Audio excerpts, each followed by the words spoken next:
अंबेडकर के जय भीम जय भीम बाबा साहेब अंबेडकर के प्रदीप सर के बड़ारा बंधु प्रदीप सर अण्णन के कांग्रेस पार्टी के शिवकुमार के सिद्धरामಯ್ಯ साहेबರಿಗೆ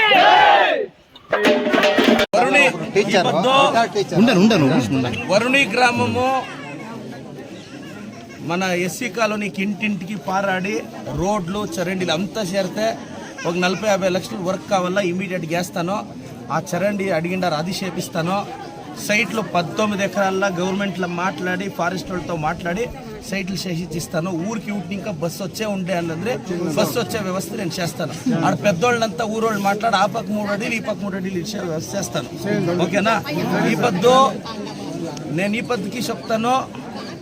నేను ఎస్సీ ఎస్టీ సముదాయం కోసము ఎంత రిస్క్ అయినా చేస్తాను. మీరే నా భవిష్యత్తు.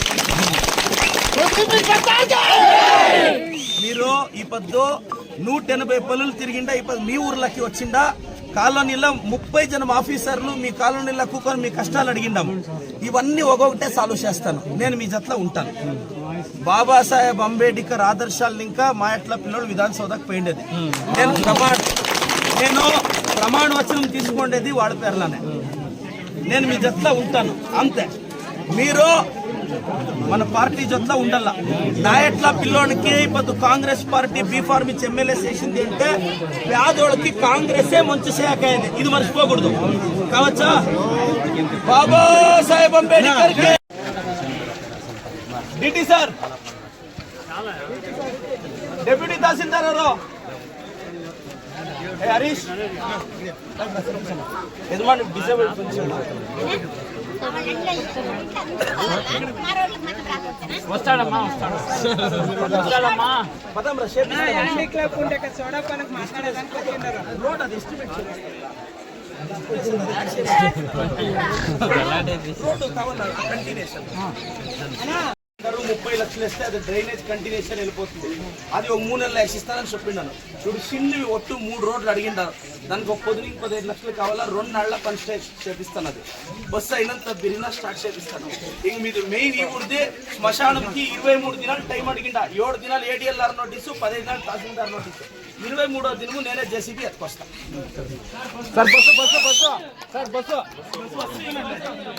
ಮಾತಾಡಿ ನನಗೊಂದು 2-3 ದಿನ ಟೈಮ್ ಕೊಡಿ. ಅದು ಆರ್ಡರ್ ಮಾಡಿಸಿ ನಾನು ಬಿಡಬೇಕು. ಅಣ್ಣ ಅಂಬೇಡ್ಕರ್ ಭವನಕ್ಕೆ ಅಂಬೇಡ್ಕರ್ ವಿಗ್ರಹಕ್ಕೆ ಯಜಮಾಂಡು మీరు పెద్దోళ్ళు ఈడే ఉంటారంతా. అన్న అంబేద్కర్ విగ్రహము ఇప్పుడు మీరు మన అందరినీ అడిగితే 1 లక్ష రూపాయలు నేను మీకు ఇస్తాను.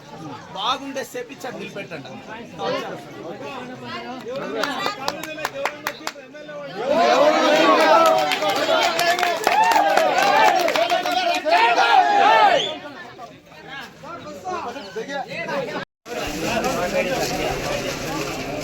ಹುಷಾರ ಬೇಡ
वीडियो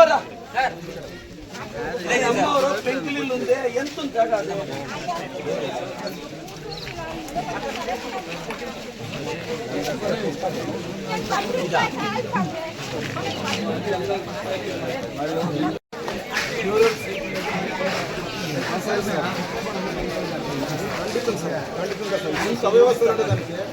సైట్ పట్టి ఓడిస్తాయి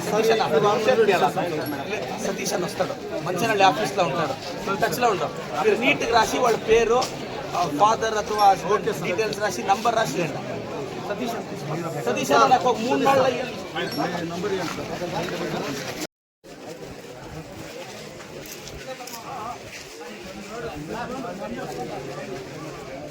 ಹುಷಾರ ಬೇಡ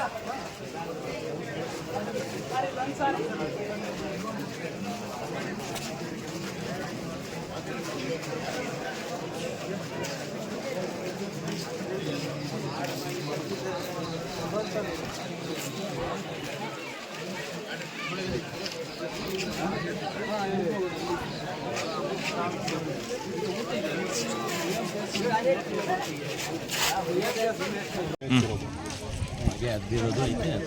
ನನ್ನ ಹೆಸರು ಎನ್ ಕೃಷ್ಣಮೂರ್ತಿ ಅಂತ, ವರುಣಿ ಗ್ರಾಮದ ಮುಖಂಡರಾಗಿ ಈ ದಿನ ಮಾನ್ಯ ಶಾಸಕರಾದ ಚಿಕ್ಕಬಳ್ಳಾಪುರ ತಾಲೂಕು ಶಾಸಕರಾದಂಥ ಪ್ರದೀಪ್ ಈಶ್ವರ್ ಸರ್ ಅವರು ವರುಣಿ ಗ್ರಾಮಕ್ಕೆ ಭೇಟಿ ಕೊಟ್ಟು ಸುಮಾರು ಪ್ರಪ್ರಥಮವಾಗಿ ದಲಿತರ ಕಾಲೋನಿಗೆ ಭೇಟಿ ಕೊಟ್ಟು ಸುಮಾರು ಸಮಸ್ಯೆಗಳನ್ನ ಬಗೆಹರಿಸ್ತೀನಿ ಅಂತ ಒಂದು ಭರವಸೆ ಕೊಟ್ಟಿದ್ದಾರೆ.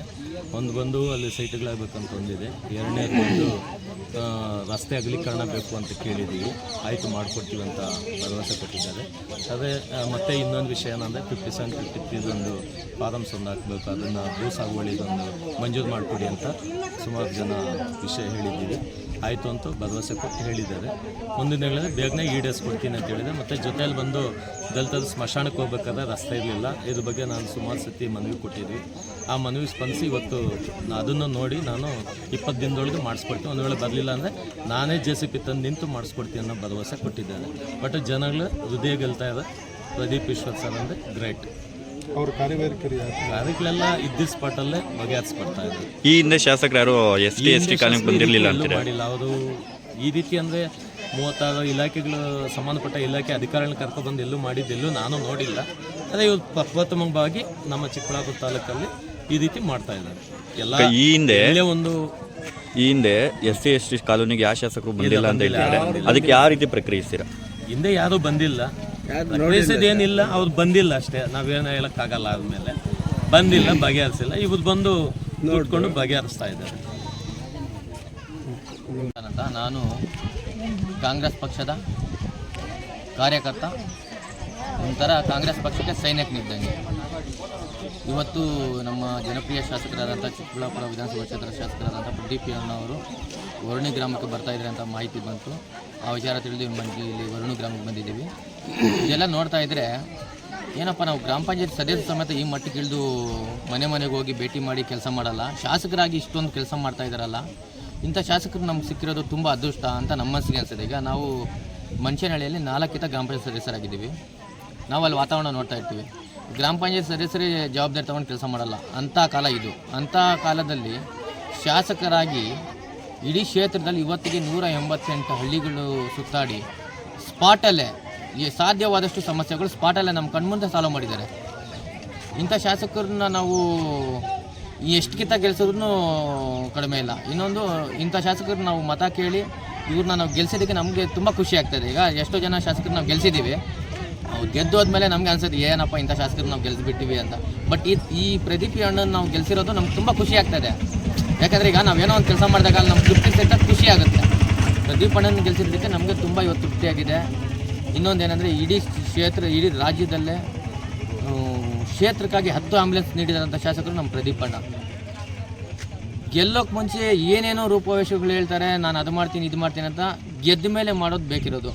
ಪ್ರದೀಪ್ ಅಣ್ಣ ಎಲೆಕ್ಷನ್ ಚುನಾವಣೆ ಮುಂಚೆ ಹೇಳಿದರು ನಾನು ಇಂಥದ್ದು ಮಾಡ್ತೀನಿ ಅಂತ, ಅದೇ ಥರ ಮಾಡ್ತಾಯಿದ್ದೆ. ಗೆದ್ದ ಮೇಲೆ ಪ್ರತಿ ವರ್ಷ 5,000 ಮಕ್ಕಳಿಗೆ ಸ್ಕಾಲರ್ಶಿಪ್ ಕೊಡೋದಾಗಿರ್ಬೋದು, 80,000 ಹೆಣ್ಣು ಮಕ್ಕಳಿಗೆ ಅರಿಶಿಣ ಕುಂಕುಮ ಕೊಡೋದಾಗಿರ್ಬೋದು, 20,000 ಶಾಲೆ ಮಕ್ಕಳಿಗೆ ಸಮವಸ್ತ್ರವನ್ನು ವಿತರಣೆ ಮಾಡ್ತಾ ಇರೋದಾಗಬಹುದು, 5,000 ಅಂಗನವಾಡಿ ಮಕ್ಕಳಿಗೆ ಬಟ್ಟೆಗಳು ವಿತರಣೆ ಮಾಡ್ತಾ ಇರೋದಾಗಿರ್ಬೋದು, ಆಟೋ ಡ್ರೈವರ್ಗಳಿಗೆ ಧನ ಸಹಾಯ ಮಾಡ್ತಾ ಇರೋದಾಗ್ಬೋದು. ಇದ್ರ ಎಲ್ಲರಿಗಿಂತ ಹೆಚ್ಚಿನಾಗಿ ನನಗಿಷ್ಟ ಆಗಿದ್ದು ಅಂದರೆ ಆ್ಯಂಬುಲೆನ್ಸ್ ಸೇವೆ. ಎಷ್ಟೋಕ್ಕಿಂತ ನಾವು ಕಣ್ಣಾರೆ ನೋಡಿದ್ದೀವಿ. ಇವತ್ತು ಆ್ಯಂಬುಲೆನ್ಸ್ ಬಗ್ಗೆ ಕೆಲವರು ಕೀಳಾಗಿ ಮಾತಾಡ್ತಾರೆ. ಆ ಆ್ಯಂಬುಲೆನ್ಸಲ್ಲಿ ಅವ್ರ ಅಮ್ಮನೋ ಅವ್ರ ತಾಯಿನೋ ಅವ್ರ ತಂಗಿನೋ ಹೋಗಿದ್ರೆ ಅವ್ರಿಗೆ ಅದ್ರ ಬೆಲೆ ಗೊತ್ತಿರುತ್ತೆ. ಈಗ ಯಾರ್ದೋ ನಮ್ಮ ಅಮ್ಮನೋ ನಮ್ಮ ತಾಯಿನೋ ನಮ್ಮ ಅಕ್ಕನಿಗೋ ನಾನು ಹಾಸ್ಪಿಟ್ಲ್ಗೆ ಹೋದ್ರೆ ನಮ್ಗೆ ಗೊತ್ತೋದು ಆ ಬಾಧೆ ಏನಂತ. ರಾತ್ರಿ 10 ಗಂಟೆ ಆದರೆ ಇಲ್ಲಿ ಆಟೋ ಸಿಗಲ್ಲ. ಗೌರ್ಮೆಂಟ್ ಆಂಬುಲೆನ್ಸ್ ಇದೆ, ಒಂದಿದೆ. ಆಂಬುಲೆನ್ಸ್ ಬರೋಷ್ಟೊತ್ತಿಗೆ ಡೆಲಿವರಿ ಇಲ್ಲೇ ಆಗಿಬಿಟ್ಟಿರುತ್ತೆ. ಇವತ್ತು ಸ್ಪಾಟಲ್ಲಿ ಮಂಚನಹಳ್ಳಿಯಲ್ಲಿ 2 ಆಂಬುಲೆನ್ಸ್ ಯಾವಾಗೂ ನಿಂತಿರುತ್ತೆ. ಇವತ್ತು ಮಂಚನಹಳ್ಳಿಯಿಂದ ಬೆಂಗಳೂರಿಗೆ ಹೋಗ್ಬೇಕಾದ್ರೆ 7 ರಿಂದ 8 ಸಾವಿರ ಬಾಡಿಗೆ ಕೊಡಬೇಕಾದ್ರೆ ಕಾರ್ ಟೈಮ್ ಸಿಗಲ್ಲ. ಅಂಥದ್ದು 24 ಗಂಟೆ ಸರ್ವಿಸ್ ಕೊಡ್ತಾ ಇರೋದು ನಮ್ಮ ಶಾಸಕರು. ಇಂಥ ಶಾಸಕರು ನಮ್ಗೆ ಸಿಕ್ಕಿರೋದು ನಮ್ಮ ಅದೃಷ್ಟ. ಇವತ್ತು ನೋಡಿ ಈ ವರ್ಣಿ ಗ್ರಾಮದಲ್ಲಿ ಸುಮಾರು ವರ್ಷಗಳಿಂದ ಪೆಂಡಿಂಗ್ ಇದೆ ಸ್ಮಶಾನಕ್ಕೆ ಜಾಗ. ಆಮೇಲೆ ಈಗ ವರ್ಣಿಗೆ ಬರೋದು ಊರಿಗೆ ಬರುವಂಥ ದಾರಿನೇ ಚಿಕ್ಕದಿತ್ತು, ಅದನ್ನು ಅಭಿವೃದ್ಧಿ ಮಾಡೋದು. ಚರಂಡಿಗಳ ಸಮಸ್ಯೆ ಇದು, ಅದನ್ನು ಅಭಿವೃದ್ಧಿ ಮಾಡೋದು. 65 ವರ್ಷಗಳಾಗಿದೆ, ಇವತ್ತವರೆಗೂ ಕೆಲವ್ರಿಗೆ ಇದು ಏನದು ಪೆನ್ಷನ್ಸ್ ಬರ್ತಾ ಇಲ್ಲ, ಅದನ್ನು ಮಾಡೋಂಥ ಕೆಲಸ ಮಾಡ್ತಾ ಇದ್ದಾರೆ. ರೇಷನ್ ಕಾರ್ಡ್ಸ್ ಪ್ರಾಬ್ಲಮ್ ಇದರಲ್ಲಿ ಇವೆಲ್ಲ ಗ್ರಾಮ ಪಂಚಾಯತ್ ಸರಿಯಾಗಿ ಮಾಡಬೇಕು ಅಂಥದ್ದನ್ನು ಖುದ್ದಾಗಿ MLA ಮಾಡ್ತಾವ್ರೆ ಅಂದರೆ ಇಂಥ MLA ಸಿಕ್ಕಿರೋದು ನಮ್ಗೆ ಅದೃಷ್ಟ. ಇಂಥ MLA ಆಗಿರೋಕ್ಕಿಂತ ಸಚಿವರಾದ ಇನ್ನೂ ಒಳ್ಳೇದು ಅನ್ನೋದು ನಮ್ಮ ಅನಿಸಿಕೆ. Thank you.